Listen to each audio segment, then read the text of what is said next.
Oi, amiguinhos, tudo bom? Como é que vocês estão? Espero que bem. Tô com saudade de vocês, hein? Amiguinhos, é o seguinte, eu tô trazendo nessa aula dois conteúdos que vocês vão ver por completo naqueles links que eu deixei no Google Classroom. Tá legal? E qual que é a minha missão aqui? Passar alguns pontos essenciais daquilo que vocês têm que saber sobre esses dois assuntos. E quais são eles? O primeiro é o ciclo minerador, que fez muita presença na história do Brasil colônia, basicamente equivalendo ao século XVIII. E o segundo assunto, pessoal, é chamado período pombalino. Na verdade, o período pombalino ele tem relação com a história portuguesa em si, tá? Mas lógico, como nós éramos colônia da metrópole portuguesa, isso tem todo um reflexo aqui na história do Brasil. Então, o que eu trabalho de fato, quando eu falo do período joanino, são os reflexos no Brasil. Tá joia? Então, primeiro conteúdo aqui para vocês, que é o ciclo minerador. O grande detalhe é que vocês entendam que o ciclo minerador ele acontece num contexto português que é mais ou menos assim. O primeiro, pessoal, que tem a relação mais profícua com o Brasil é a crise do ciclo açucareiro. Todo mundo tem que lembrar o seguinte: quando os holandeses foram expulsos do Brasil, eles se deslocaram para as Antilhas, para a América Central, e nessa América Central, nas Antilhas, eles começaram a plantar cana-de-açúcar e por isso eles se tornaram concorrentes ao açúcar português barra brasileiro. Lembram disso? Ok. O que vai acontecer, pessoal, é que essa concorrência vai detonar o ciclo açucareiro brasileiro e, consecutivamente, vai gerar sérios problemas em Portugal. Então, esse primeiro contexto demonstra que o ciclo minerador, quando acontece aqui no Brasil, ele acontece no momento em que havia uma necessidade econômica de tentar se fazer algo para que não se perdesse lucro com a colonização, tá certo? E uma outra coisa muito interessante relacionada ao ciclo açucareiro foi uma guerra chamada Guerra dos 30 Anos. O André vai trabalhar mais isso, tá? Mas basicamente, o que foi a Guerra dos 30 Anos? Ela foi uma guerra que aconteceu entre 1618 e 1648 no Sacro Império Romano Germânico e opôs, de um lado, católicos, de certa maneira até muito ligado à questão política, e do outro lado, protestantes, tá? Só que o detalhe é que essa guerra que tinha acontecido no Sacro Império Romano Germânico acabou chamando a atenção da Europa inteira. Então muitos países foram lutar ou apoiando os católicos ou apoiando, lógico, os protestantes. Fato é, pessoal, que durante esses 30 anos, e principalmente depois, a economia europeia deu uma balançada. Então a procura, logicamente, por produtos que não eram tão relevantes acabou diminuindo. E esse é o caso do açúcar. O açúcar, principalmente nessa época ainda, o português barra brasileiro, ele foi muito pouco procurado. Até porque todo mundo sabe que durante uma guerra o que é mais procurado são produtos de primeira necessidade, né?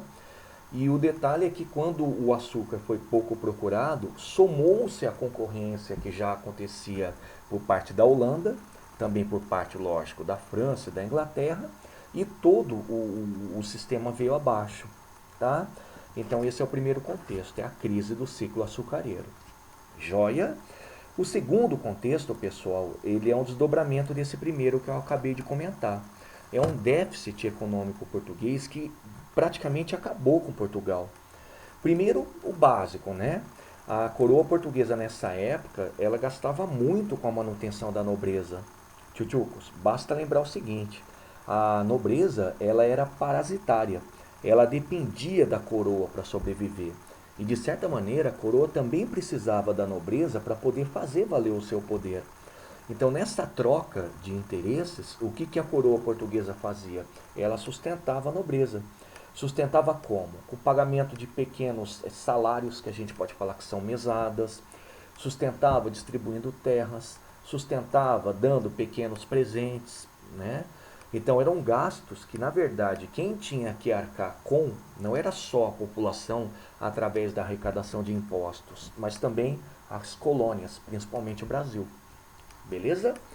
E o outro ponto desse déficit, pessoal, peço para vocês prestarem muita atenção lá quando forem falar na videoaula, é um tratado chamado Tratado de Methuen, que vocês conhecem pelo termo Panos e Vinhos. Esse foi um tratado assinado em 1703 entre Portugal e Inglaterra, que estabelecia vantagens de importação e exportação. Por que o nome Panos e Vinhos? É que a Inglaterra teria vantagem de vender os seus tecidos no mercado português, e, em contrapartida, a coroa portuguesa venderia os seus vinhos no mercado inglês. Joia? Só que vem cá, pessoal, entre esses dois produtos, qual é o produto mais consumido? Isso é o tecido, né? Então o tecido inglês ele entrou muito barato no mercado português, era a regra do Tratado de Methuen, e ele passou a ser uma concorrência aos próprios tecidos portugueses.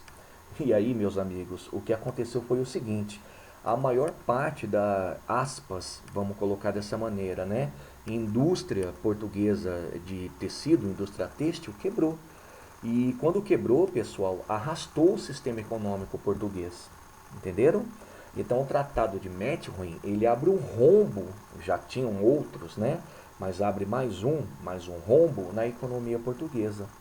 Então reparem, pessoal, que agora eu fecho o contexto dizendo o seguinte: o ciclo minerador, que teve lá o seu grande auge no século XVIII, ele foi uma salvação para a economia portuguesa. Tá legal? Aí vem para o ciclo minerador. Primeiro ponto muito importante. A principal área de exploração de minério, no caso aqui, o ouro no Brasil, é Minas Gerais, tá? Isso é regra. Porém, amiguinhos, tomem cuidado. Nas provas, algumas universidades podem cobrar outras áreas, e existiram. Uma outra área que era muito importante nessa época do ciclo minerador é a região do Centro-Oeste, mais precisamente no que hoje é o território do Mato Grosso, tá? Agora, por que Minas Gerais era a principal área? Porque o volume de ouro extraído, lógico, e encontrado nessa região era muito maior. E repare o nome, Minas Gerais. Essa capitania, ela só vai ser criada mesmo depois de um conflito que a gente vai trabalhar lá na frente, que é chamado de Guerra dos Emboabas, tá? E equivalia ao que hoje é Minas Gerais. Então, todas as regiões da Minas Gerais, hoje o estado de Minas Gerais, era uma região só, era um conjunto de minas, e de lá se extraía toda a grande quantidade de ouro que Portugal necessitava. Beleza? Segundo ponto importante, a gente não pode generalizar o tipo de extração de ouro que era feita em Minas Gerais, que é o que eu vou mais destacar, tá? A gente sabe o seguinte: a maior parte do ouro encontrado em Minas Gerais era chamado ouro de aluvião. O que é o ouro de aluvião? É o ouro encontrado em superfície, tá? Só que o detalhe é que esse ouro encontrado em superfície é muito encontrado em riachos, em rios. Então era muito comum o uso de um instrumento chamado bateia. A bateia é como se fosse uma peneira, só que ela não tem furos. Ela tem um formato de chapéu chinês, tá legal? Mas a gente tem que falar o seguinte: além desse ouro de aluvião, que era muito encontrado e tudo mais, existiam também os ouros que eram encontrados no subsolo. Então a gente vai perceber que, de forma geral, nós encontramos ouro em superfície, mas tem também o ouro de subsolo. Então existiram dois tipos de propriedade durante o ciclo minerador lá em Minas Gerais. O primeiro tipo de propriedade eram chamadas lavras. As lavras, pessoal, eram as propriedades em que você fazia o encontro do ouro no subsolo, tá? Na rocha. Geralmente elas eram as maiores, eram as que tinham mais escravos e pertenciam às autoridades ou àqueles muito ricos dentro da sociedade de Minas Gerais. Tá legal? E o outro tipo de propriedade é chamada faiscações. As faiscações, geralmente, elas eram encontradas nos rios, elas ficavam nos rios, né? Lembra lá do ouro de aluvião. Eram as pequenas propriedades, e nessas pequenas propriedades, o uso era de poucos escravos. Então eram propriedades de mineradores mais humildes, né? Eram propriedades de mineradores mais autônomos. Então é bacana vocês perceberem que elas eram as mais comuns. Beleza? Outra coisa importante, de suma importância, Esse território da Minas Gerais era tão importante, pessoal, que a coroa portuguesa ela teve que criar órgãos administrativos, tá? E basicamente foram dois. O primeiro deles era conhecido pelo termo intendência, mas nas provas pode cair como completo intendência das Minas. Esse órgão ele foi criado em 1702, tá? E nesse período em que vigorou a intendência, o que, que ela tinha como funções? Ela cobrava impostos, que daqui a pouco eu vou destacar. Ela fazia as vezes de fiscalização, de fiscalizar os locais em que havia a extração do ouro. Ela fazia a divisão do território encontrado por alguém nas chamadas datas. Essa divisão, pessoal, em datas é o seguinte: quando alguém encontrava um território e encontrasse o ouro nesse território, esse alguém tinha que avisar a intendência ia para esse local e dividia o território basicamente em 4 partes, tá? 2 partes ficavam com quem descobriu o território, uma parte ficava com a coroa portuguesa e uma última era leiloada, né? Então a intendência ela tinha esse papel. Quem que era a autoridade? A autoridade da intendência é uma figura chamada intendente. E geralmente esse cara vinha de Portugal, era uma indicação da coroa portuguesa. Tá legal? O outro órgão, pessoal, é um dos mais cobrados em prova. Peço até para vocês darem uma destacada. É a Casa de Fundição.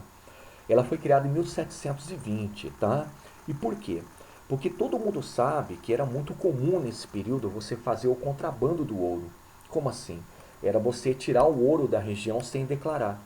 Então era comum você, nessa época do contrabando, esconder ouro nas cavidades. Quando eu falo cavidades, é o ânus, a pessoa engolia, ela colocava no ouvido.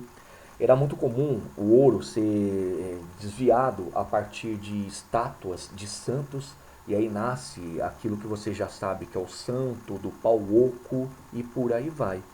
Então a coroa portuguesa ela percebeu que ela estava perdendo dinheiro. Mas ao mesmo tempo a casa de fundição ela nasceu também para meio que controlar a extração e maximizar o lucro português. Então qual que era a função dessa casa de fundição? Era o amoedamento. Então todo mundo que encontrava ouro tinha que levar na casa de fundição para ela ser transformada em moeda, por isso amoedamento. E por outro lado, essa casa de fundição ela também servia para cobrar um dos impostos, que era o chamado quinto, tá legal? Que eu também já vou explicar daqui a pouco. Agora, tchutchucos, o que vocês têm que perceber é que tanto um, a intendência, como o outro, a casa de fundição, eram órgãos metropolitanos, faziam parte do que nós chamamos de arroxo colonial. E todo mundo sabe que o arroxo colonial é quando você aperta a colonização, você endurece a colonização. E tinha que ser feito por conta dessa crise que eu discuti com vocês lá no contexto. Boa, boa? Outra coisa importante, pessoal, vamos lá para os impostos, as provas cobram, tá? Tchutchucos, foram vários impostos cobrados nas regiões mineradoras, ok? Eu separei os 4 que foram mais relevantes. E desses 4, os 2 últimos, que é os que estão destacados, vocês vão ter que guardar. Tudo bem? Então dá uma olhadinha no primeiro. O primeiro imposto, pessoal, era chamado captação. A captação era uma cobrança per capita, feita em cima de escravos. Mas calma, não é o escravo que paga. Quem paga é o dono dele. Então a captação, ela cobrava do dono da lavra ou dono da faiscação em cima da quantidade de escravos. E lógico, todo mundo sabe que quem acabava pagando mais, o que era justo, a moda podia pegar, eram os maiores mineradores, eram os donos das grandes propriedades, tá? Ele teve curta duração. Por quê? Porque, de certa maneira, os grandes mineradores acabaram reclamando junto à coroa portuguesa por conta de terem que pagar mais. Tudo bem? O segundo imposto, chamado finta.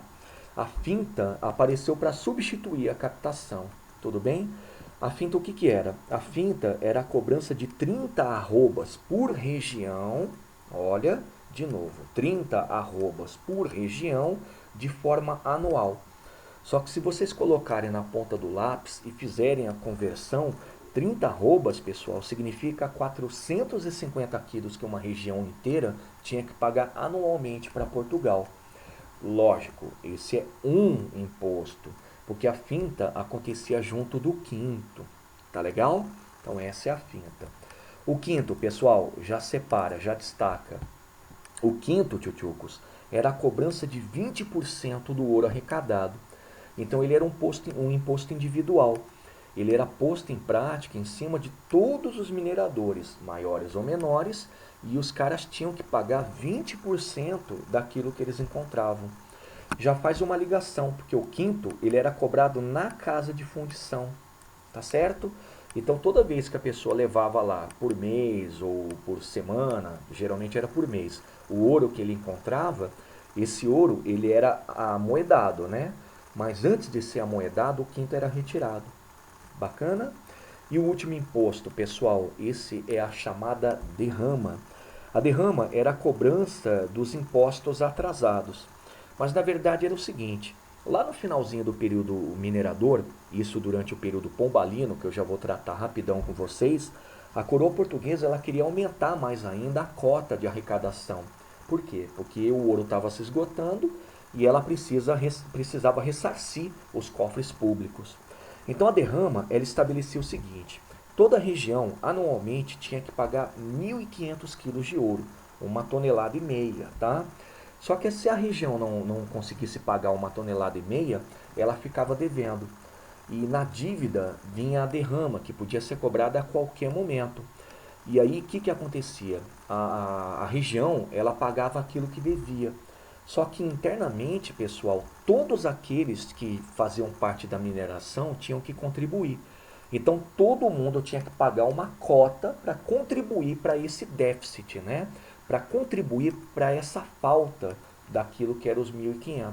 Só que o detalhe era o seguinte: aquele que não pagava, ele tinha primeiro todos os bens confiscados e leiloados, e caso os bens não satisfizessem o valor que ele estava devendo, ele podia perder a própria propriedade e ser expulso da região. Tá certo? Então essa é a derrama. Atenção, coloca uma nota de rodapé. A derrama, ela fez um puta problema em Minas Gerais e foi responsável, por exemplo, lá na frente a gente vai discutir, pela Inconfidência Mineira. Tá certo? E para finalizar, pessoal, uma última coisa importante da gente tratar sobre o ciclo minerador é um distrito chamado Distrito Diamantino. O que vem a ser o Distrito Diamantino? O Distrito Diamantino, pessoal, era um localzinho chamado Tijuco, lá em Minas Gerais, tá? Só que lá, uma coisa muito interessante é que o que era explorado era o diamante. E olha que coisa cabulosa. Do diamante você não tem como tirar o quinto. Você não quebra o diamante e tira o quinto. Então, a tática mais interessante encontrada por Portugal para explorar esse território é chamada extração real. O que foi a extração real? A extração real é quando a própria coroa faz a exploração e a captação do diamante nessa região. E ela é meio que fiscalizada por um, digamos, funcionário público vindo de lá, de Portugal, para poder ver o que acontecia e as demandas do território. Tá? Então esse é o distrito diamantino. Mas, prof, antes da criação da extração real, teve uma outra forma de extração? Teve. Teve um sistema chamado contratual, que era um arrendamento. Então a coroa portuguesa, ela arrendava esse território para alguém, e se alguém pagava previamente um valor que a coroa estipulava, e a partir desse momento o território arrendado, ele era exclusivo da pessoa que estava explorando.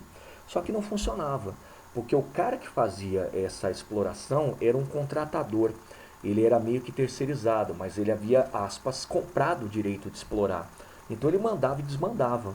Ele tinha que pagar pequenos impostos para a coroa portuguesa, mas ele acabava não pagando, tá certo? Então, com a falência do sistema contratual e com o entendimento de que esse sistema não dava muito dinheiro, a coroa criou a extração real. Joia? Agora, tchutchucos, tudo isso é muito legal, mas a gente tem que lembrar alguns complementos quando se fala do ciclo minerador. O primeiro, não está aqui. O ciclo minerador, ele criou uma sociedade nessa região, que era uma sociedade totalmente diferente de qualquer outra que a gente já viu na história do Brasil colônia. Como assim, prof? Calma. A primeira sociedade que eu discuti com vocês em sala, pessoal, foi a sociedade açucareira, lembra? Isso, aquela que aconteceu nos engenhos. A segunda, pessoal, foi a sociedade pecuarista. Vocês também estão lembrando, aconteceu nas regiões de atuação da pecuária. Essa é uma sociedade diferenciada por quê? Porque a sociedade mineira, ela foi uma sociedade ainda assim patriarcal, ela tinha a figura do pai e do, digamos, comandante como autoridade máxima, só que a primeira diferença em relação às demais é que ela foi uma sociedade urbana. Isso, a região de Minas Gerais, ela foi uma região muito urbanizada. A cidade era muito latente. Bacana? E uma outra coisa que todo mundo tem que guardar, também diferença dessa sociedade para as demais, é que ela foi uma sociedade diversificada. Ela teve mobilidade. Só para vocês entenderem. A sociedade mineradora, ela teve três setores, três camadas.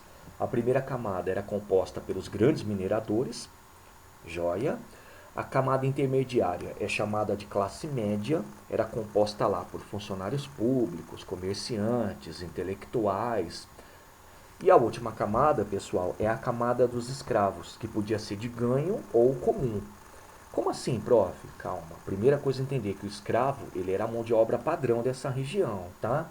Só que nasceu aqui uma modalidade diferente de escravidão, que é a escravidão por ganho.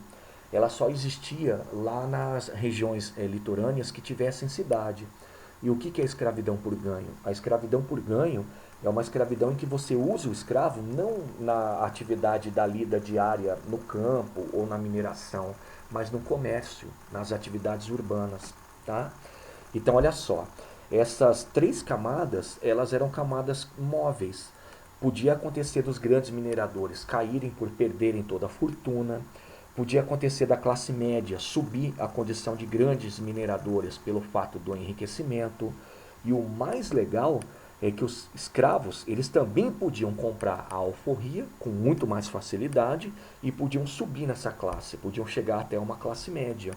E dizem aí que teve até escravo que virou grande minerador, como é o caso do Chico Rei. Tá legal? E o outro complemento que tá aqui, pessoal, são esses aqui, são os impactos, tá? Eu coloquei num único tema, então vai ficar como o complemento, por quê? Porque a gente tem que tratar esses impactos de forma totalmente ligada aos reflexos do ciclo minerador. E de vários, quatro merecem atenção. O primeiro são as migrações.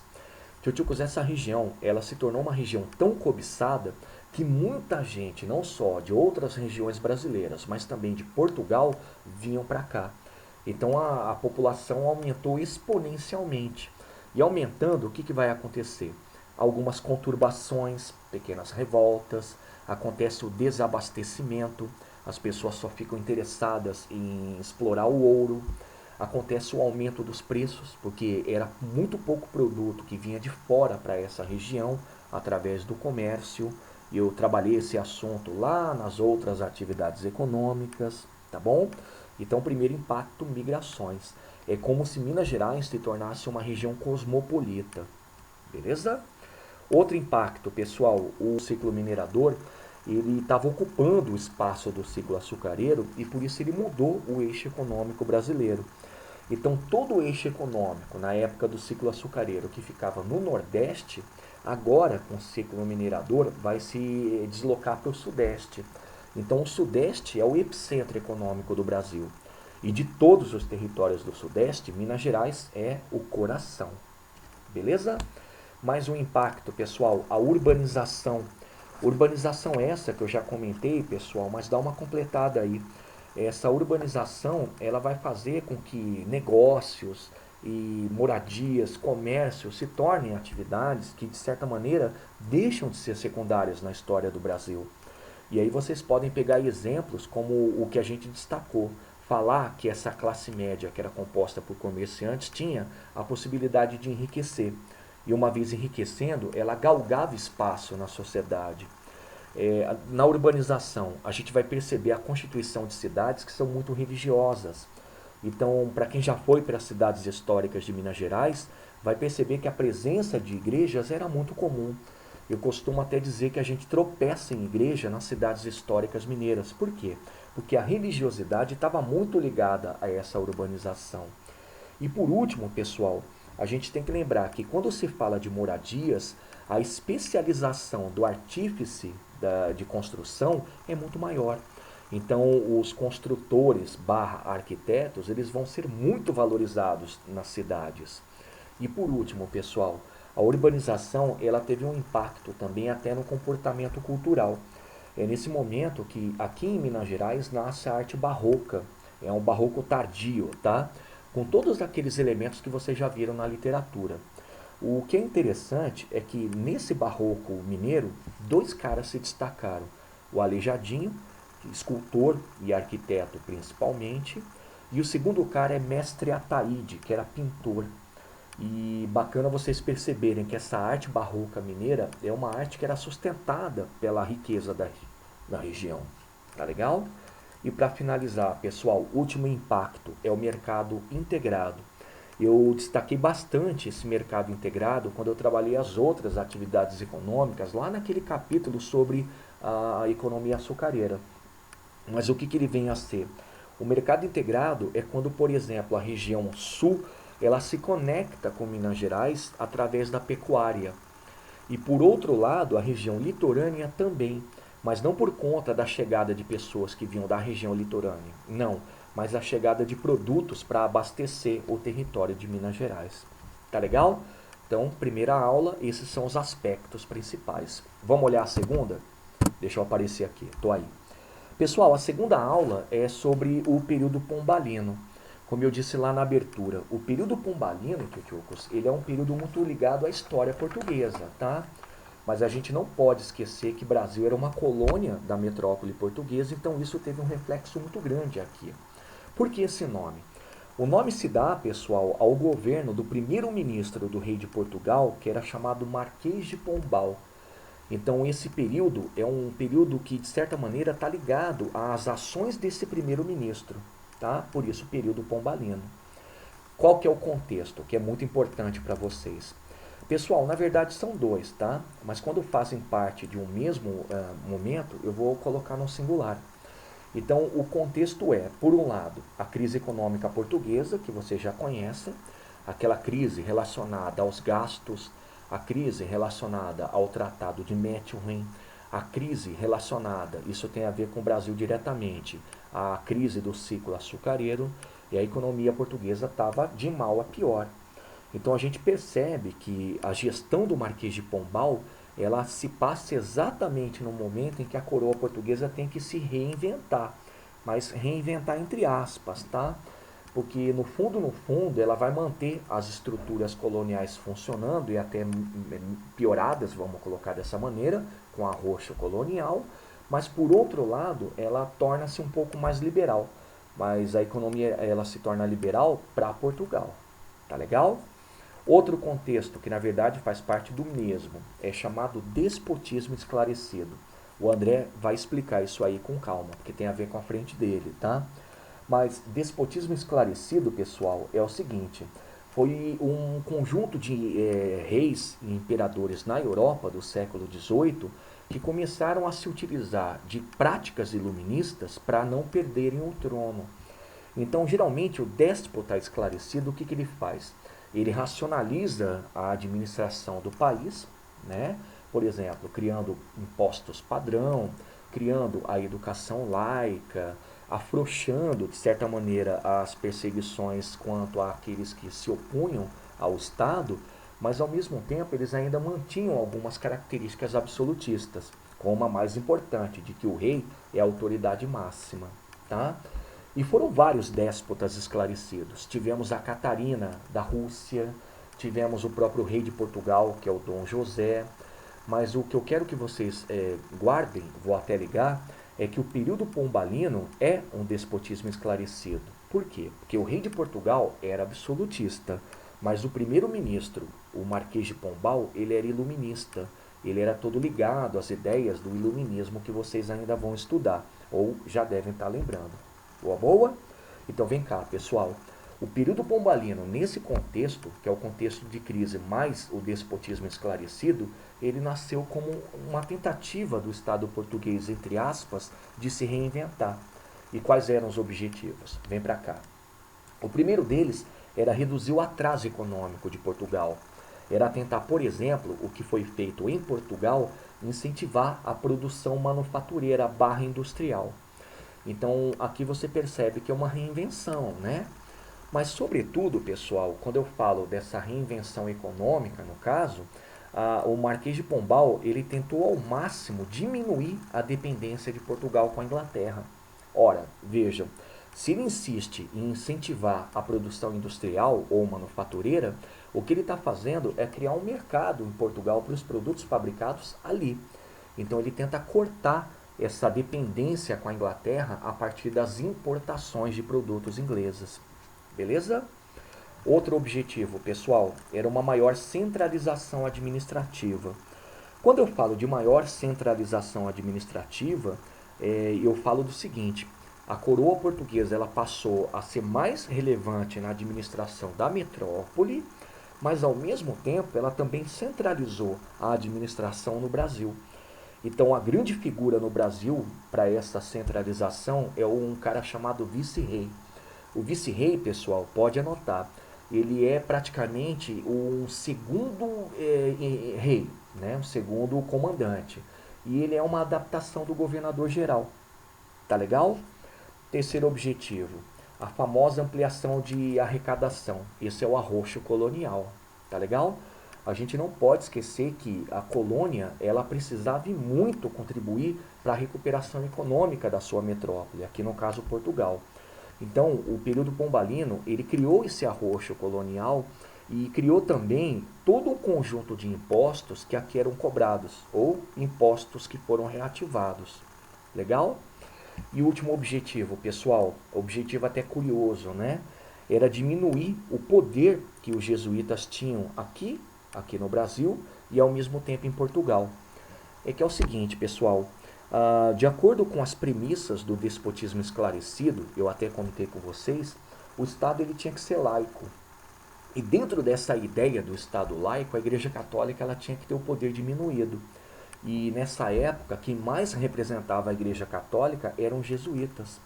Então o Marquês de Pombal, por exemplo, ele fez o favor assim mais importante para esse período do despotismo esclarecido, que foi diminuir o poder de todos os jesuítas no mundo colonial e no mundo metropolitano. Tá certo? Então olha só o resultado. Em relação ao Brasil, pessoal, eu destaquei 4 medidas que o Marquês de Pombal colocou em prática. Olha só. A primeira medida foi a extinção das capitanias hereditárias, das que restavam, né? Então, nesse momento, as últimas capitanias elas foram ou compradas ou foram tomadas dos donatários que em si eram responsáveis por elas. E o interessante é que quando isso aconteceu, a gente coloca em prática a ideia de que houve sim uma centralização administrativa. Porque nesse momento, quem passa a comandar o Brasil, como eu mencionei, é o vice-rei. Tá legal? Outra medida é uma extensão da primeira, pessoal, é a transferência definitiva da capital para o Rio de Janeiro. Lá no ciclo minerador, pessoal, a capital continuava sendo Salvador, tá? Mas o Rio de Janeiro recebeu uma importância tremenda. Tanto é que muitos historiadores falam que já naquele período minerador, a capital, o Rio de Janeiro, ela passa a ser visível. E por quê? Primeiro, pessoal, porque o Rio de Janeiro ele fica muito próximo das regiões mineradoras. Então a fiscalização seria mais fácil, né? Outra motivação é que no Rio de Janeiro você teria como fazer a exportação dos produtos dessa região que estava bombando, e principalmente o ouro, né? E para finalizar, pessoal, o Rio de Janeiro era um território estratégico. Ele ficava, digamos assim, na meia porção do Brasil e podia rapidamente entrar em contato com o sul. E a gente não pode esquecer que o sul nessa época era muito importante por conta da bacia do Rio Prata. Tá certo? Outra medida, pessoal, a criação da popular, da famigerada, da detonável derrama. Aquela cobrança dos impostos atrasados que eu comentei agora há pouco. Então quem criou a derrama foi o Marquês de Pombal. E faz parte daquilo que eu tratei com vocês, que é o arroxo colonial. Beleza? E para finalizar, pessoal, a expulsão dos jesuítas. Faz parte daquele projeto que eu comentei também, que é a laicização do Estado. Só que junto à expulsão dos jesuítas, tchutchucos, vai ter também o fim e a proibição da escravização dos indígenas. Ora, prof, mas o que isso tem a ver com jesuítas? Nada, praticamente, né? Mas é aqui a coroa portuguesa assume o papel de defesa do indígena. Papel esse que era de quem? Era do jesuíta. Tá certo? Então, a partir da expulsão dos jesuítas, pessoal, quem se torna responsável por proteger os índios e, ao mesmo tempo, por educar os filhos do colono é o Estado português. Tá legal? Então tá aí, pessoal. Foi coisa rápida, mais para vocês entenderem o que vocês vão ter de aula durante essa semana. Tudo bem? Então é Brasil Colônia, dois assuntos. O primeiro assunto é o ciclo minerador e o segundo é o período pombalino. Beleza? Então, forte abraço, se cuidem, estudem e qualquer problema, pessoal, me procure lá no WhatsApp. Tá certo? Então, até mais.